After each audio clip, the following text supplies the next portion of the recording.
یقین کرے کہ اگر عمران خان کو جیل میں ٹی وی میسر ہو نا اور آج عمران خان یہ ساری پریس کانفرنس دیکھ لے تو وہ کہہ کے مار مار کے ہنسے گا کہ دیکھ لو میں ان کو سامنے لے آیا ہوں۔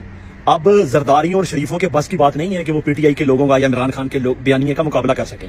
وہ جو 75 سال سے پردے کے پیچھے بیٹھ کے یہ سب کچھ کر رہے تھے، اب سامنے آنا ان کی مجبوری بن چکی ہے۔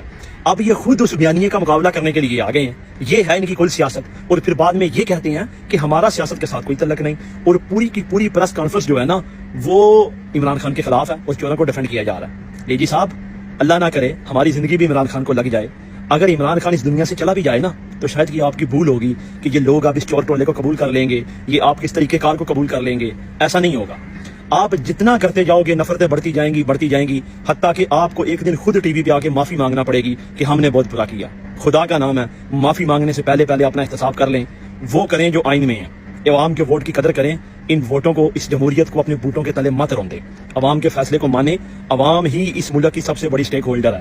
اگر نہیں مانو گے تو شاید بندوق کے زور کے اوپر آپ کوئی فیصلہ کروا لو، لیکن وہ سوائے نفرت کے کچھ نہیں کرے گا۔